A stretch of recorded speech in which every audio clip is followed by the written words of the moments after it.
Hi everyone, Ryan Miles from On Tilt Gaming here, and I want to bring you a deck list brought to me by Ben Bargetzi from Team CCG, formerly known as Team Blue Moon.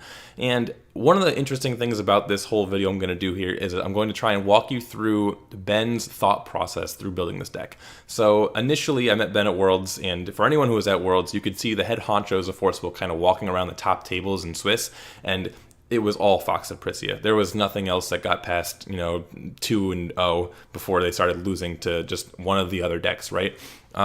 So the rumor coming out of Worlds was that Fox and Prisia were going to be banned, and the hook kind of came as a surprise. So Ben started building this deck just based off the information that Fox and Prisia were going to get banned, and so you'll see here, he ended up playing basic stones, to try and play around the incoming meta of what would assumedly be a Lumia hook meta. Now, of course, in reality, we ended up seeing the Captain Hook ban, so a lot of people are speculating more control metas, more maybe Faerur and feasting oriented metas where you are swarming and winning the game with Faerur's command. But Ben decided that he wasn't even going to play Faerur's command in his list, and instead opted for Rendezvous of Wind and Light. And what I find most interesting is that even though he thought it was going to be a Captain Hook format, he still wanted to go and have the balls to splash 5 white stones in this deck, strictly because he thought that Rendezvous was a better card. So why, in anyone's mind, would you think that Rendezvous is better than Faerur's command, especially when a card like Faerur's spell exists? Well, one of the things that playing against a Faerur deck is that exactly when the Faerur's command is going to come down, right? It's 7 mana. If they play Sacred Elves, if they have 2 elves out, Faerur can ramp into it, and of course Faerur's command is going to end the game as soon as it resolves if you don't have anything to stop it, like a Millennia Bond or a Matarasu's Foresight. But you always see it coming, I guess is what I'm trying to say. So you always know that it's this inevitable thing. You have to final battle them, or you have to Eternal Recurrence them, or you have to clear off these elves before they get to that much mana. And it can be kind of difficult to clear off elves when the opponent's ruler is Faerur, if he flips, etc., etc. But J activating also puts him a turn behind from being able to use Faerur's command. And usually you can just beat them down with your commander of the crowd before you even need to cast Faerur's command. So what Rendezvous of Wind and Light does is, even though, as I said, it is countered by Faerur's spell, it's a lot more unpredictable and also helps you get ahead of Final Battle. So if somebody goes, Final Battle, pay, 1,400 life to kill off your 7/7s and your 6/6s and your little reds, for example, in this deck, you can cast Rendezvous of Wind and Light in response, and now your entire board is +4/+4. Usually your tokens are still going to die if you had anything like big on your top end. But your Rendezvous is still going to land. Your big elves are going to end up being 11s, 11s, 10s, things like that. And you're actually going to have a lot of power on the board left over, even after they just paid, almost half their life total. And that's one of the biggest things. This is a card is an insanely good counter to Final Battle because you do it in response to them paying their life total, and then they just all of a sudden didn't clear your board like they thought they would, and they're about to die. Again, because Rendezvous is an instant speed spell, you can always play it in response to your opponent playing their first card per turn. So even though you're vulnerable to Faerur's spell, you can Severing Winds their Faerur spell in response because you're doing it reactively. You're doing it on their turn after they've already played a card. And that kind of reminds me of what Fox is doing right now before the ban list hits. Fox is able to, flip into Fox and then have the materials on the board. And if you have a Keys' Call of the Dawn of the Earth, they're just going to wait until your turn. They're going to let you play a card, and then they're going to make a Chimera because it's instant speed. So then you try and do Keys' Call or Dawn of the Earth, and they're just like, oh, Severing Winds because you already played one card this turn. So I think that's a really cool idea. I did play with Rendezvous a lot in my initial Lumia list testing for Masters, and I kind of liked it, but I felt like the surprise factor was actually more in favor of Faerur's command, where now I think the surprise factor is more in favor of Rendezvous. I think once they see the light stones, they might see it coming, but it's actually a lot harder to play around. So I do like Rendezvous a lot for that reason. And then looking at the rest of this list, one of the things that you think about when you are ready for a Captain Hook meta is, okay, I can get Captain Hook, I'll lose, one of my white stones to look on top of my deck, but now if I don't kill that Captain Hook, I'm going to get repeatedly hooked, my resonators are going to start dying, and it's going to become a very big problem. So going for some removal here, playing the Windblades, and Windblade doesn't really kill Captain Hook, but if they ever block with it, or if you block with it, it will. But Great Tornado is a very proactive approach, where you don't need to be in combat. You don't need to worry about them playing an Orphica or something, and then never having to go to combat to kill your guys. To tap their hook, right? Great Tornado just says, I'm going to kill it right now. And the fact that it also kills J-Rulers for, decks like opposing Faerurs that use their counters preemptively, Lumia decks that J-activate, I'm really trying hard here to think what else, but mostly Captain Hook, I think, is what you want to kill with Great Tornado. You just have the extra utility of being able to have removal for a very cheap amount of mana, because it's usually not going to cost you very much, given the fact that you storm the board so much. And versatile cards like this are really good when you don't really know exactly what the format is going to be, because you're not really sure what is going to be problem cards. Another thing Great Tornado kills is Alice's World of Madness, which is super important. It's obviously very difficult to do it cheaply, but if you do have out an Aria, it is possible to keep your guys alive and then kill those World of Madnesses. Next up in this mono green list, I think is really interesting, is Little Red, and this kind of synergizes with you. As you can see, he plays 3 Rapid Growths. The Faerur decks are very good at, getting ahead early. Like, you play your Spirit Caller Elf, you play a 1-drop, and if it's a Little Red, for example, you just dome them for 4. Awesome. And then after that, you're constantly snowballing this damage and just trying to get them to a life total where Faerur's command, again, just becomes overkill. Like, you don't need to get to 7 mana, you don't need to deal 7,000 damage, right? They've only got 4,000 life. So Little Red is an aggressive creature that kind of turns you into a very beatdown deck. Like, you're killing people turn 4, turn 5, instead of waiting until turn 5, dealing no damage, and then, Faerur's command. And the Rapid Growths help a lot here. It makes her very difficult to remove easily. People can get baited into thinking, it's a 5/5, I'll attack it, and then you tap 2 elves on their turn, Rapid Growth. Rapid Growth is also good for beating Final Battle, so that extra synergy just really plays in really, really well here, I think, in a mono green deck where she can get Swiftness very easily. Next up, we have Commander of the Crowd as our main 3-drop, and also Aria. And I really want to talk about his preference of having 4 Aria over only 3 Commander of the Crowd. A lot of people, I think, really like Commander of the Crowd more because it generates elf tokens, and that's really what you want to be doing, is just generating elf tokens and then going wide. But Commander of the Crowd doesn't beat World of Madness, which is the only thing that you're actually going to care about outside of the Captain Hook deck, right? So if you're playing these basic stones where you're going to say, okay, I'm not going to get hooked out of the game, I'm going to get hooked down to 1 or 2 stones, and I'm still going to play, I'm still going to have 2 to 3 mana a turn because of my Faerur ability and because of the stones I have and because I can call a stone. Spamming out those tokens doesn't matter as much as quickly. What matters is that the other half of the format that's not Lumi Hook is going to be those control decks, right? So you're going to want to play Aria so that you can actually keep your tokens alive. She automatically gives all of your Wind J Resonators +2/+2, which cancels out the World of Madness so that they can stick on your Spirit Caller Elves and your elf tokens from the Commander of the Crowd and your elf tokens from Oberon can all stick on the board long enough for you to be able to resolve a Rendezvous. So that's kind of what he was going for here. I think the Wind Blades are kind of cool. That's why he plays the Pricia's Memoria instead of the Shit Brick, whatever it's called. They're really Nature's Beauty, I think. And then he's trying to play almost an excessive amount of quick cast cards, between the Windblade, Rapid Growth, Severing Winds, just so that his rendezvous are more easy to resolve. And I think it's a very cool idea. I haven't gotten a chance to play this deck because the Hook ban came out, and then I was like, why would I even bother, right? So that was what he was going for, and then he took this idea and ran with it when the Hook ban did announce, and he said, I don't need to play basic stones anymore, now I can play a 3rd color. So I want to dive into where he went from with that. So this was his first adapted, I guess I would say, his core. So he sends me 2 lists, right? He sends me a blue list and he sends me a black list. And between those 2 lists, adding a completely different 3rd color, these 34 cards are exactly the same in both decks. And some of the things I want to talk about, obviously he cuts the Little Red and the Rapid Growths. So he cuts the Little Red out because he's no longer playing basic stones.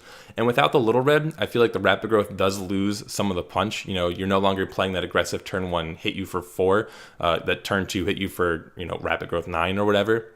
It doesn't really matter as much to be as aggressive because you are just going to be able to go a little bit wider.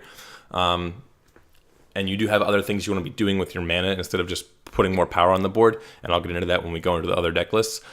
So instead of playing, you still want to keep your 1-drop count high, is basically what I'm getting at, right? So you want to go turn 1 Spirit Caller Elf, tap my Spirit Caller Elves, play Sacred Elf, or play 1-drop. And when you do see the Spirit Caller Elf, you don't want to not have an immediate follow-up. So Sacred Elf is obviously the best one, or a second Spirit Caller Elf, but 8 1-drops is kind of low to guarantee seeing 2 in your opening hand. So he does go for 3 Tama here.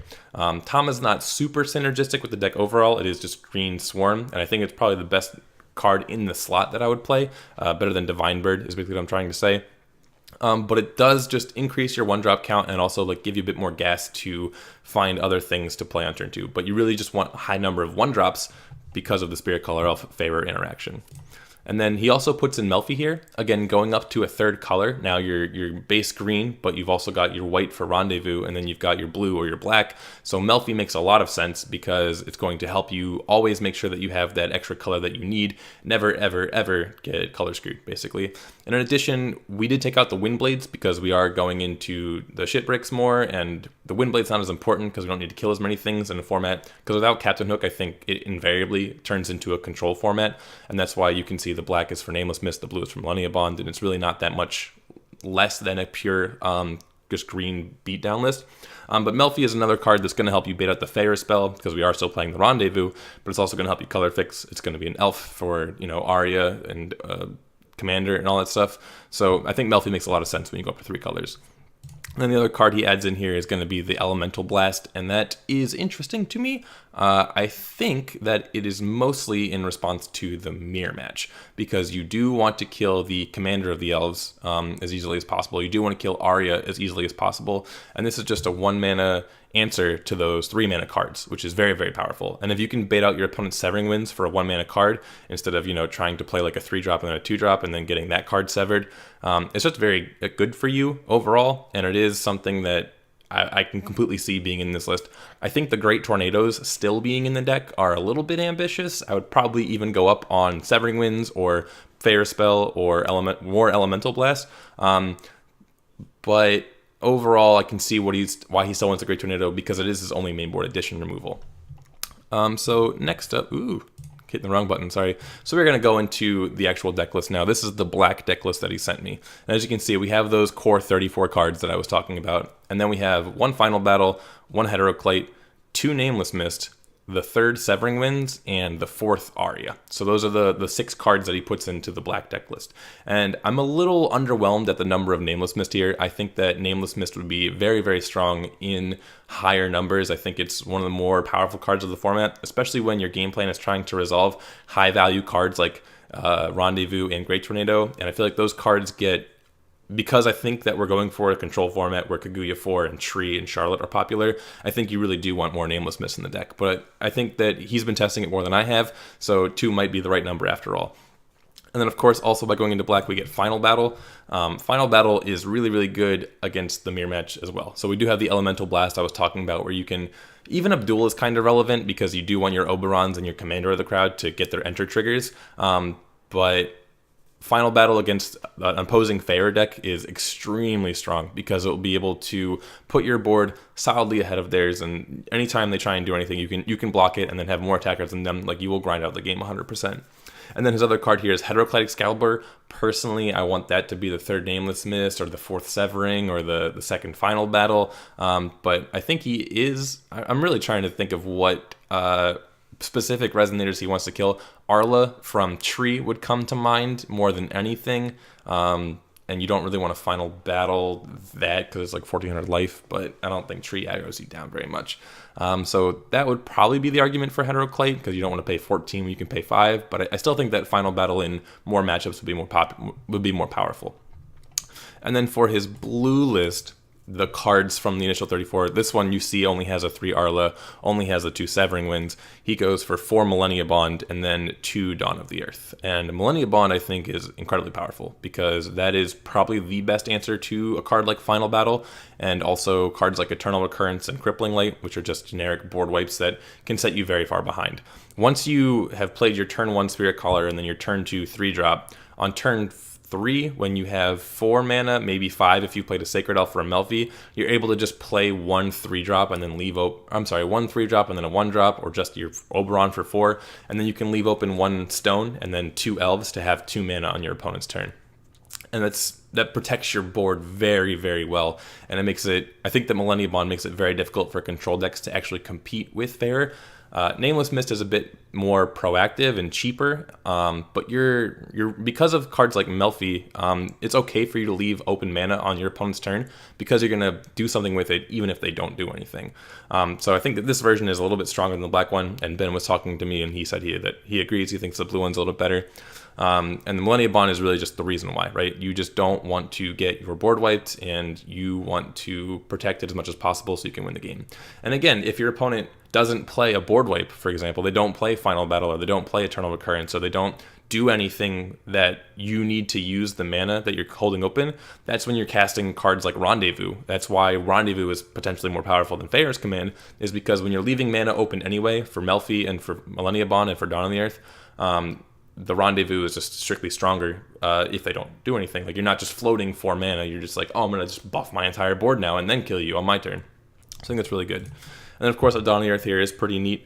If there are any Lumia decks still running out there, or if Fox still tries to be a thing, you can stop them from making things. It's very good in the mirror because it removes all of the tokens from your opponent's side of the field, which I think is very good. And again, like the mirror match comes down to just making bigger boards, doing more. Like, Commander of the Crowd kind of swings the mirror match very much in the turn player's favor.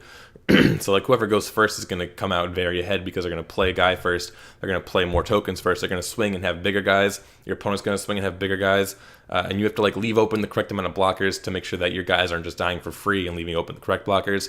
Dawn of the Earth just wipes out all of your opponent's tokens, and you draw a card that's so good, and you can do it at instant speed. So again, you're leaving open mana for Millennia Bond so that they can't Faerur's Command. If they don't Faerur's Command, you just Dawn of the Earth and wipe out all their tokens at the end of the turn. Very, very powerful, very versatile use of your mana, and I like it a lot. And also, you can use it with a card like Commander of the Crowd, so that your 7/7 is now a 9/9, and it's attacking again. So this card by itself is making all of your tokens 5/5s. Just a lot more damage. Ben was saying that he's killing people on turn 4, turn 5 with 6,000 to 8,000 damage, and I completely believe it, which is something that you won't get from Faerur's Command because you can't even cast that card until like turn 5, and then sure, you're doing 12,000 damage, but I promise you 6,000 will be enough. So just to like go over the 2 decks again, you're looking at what the core was mostly is like the double Oberon. I think that's fine. I think that in the situations where you go turn 1 Spirit Caller Elf plus a Sacred Elf, turn 2 Oberon, that's pretty disgusting overall. Or if you don't, if you have Energize going second, you see 1 Elf, that's really good. But you don't really want to see too many Oberon because it's like there's a point where it becomes too much, right? The Windclad Elf, usually you're going to be going from turn 1 or from 1 mana to 3 mana because you're playing a Spirit Caller Elf is the idea. So I don't think you need to play too many 2-drops. It kind of fills out your curve later. You really want to focus on the 3-drops, right? So Arya as a 4-of to beat World of Madness, and then Commander of the Crowd for the same reason. I just think it's really good. One thing I would like to see, personally, is I would like to see more Severing Winds in the blue version.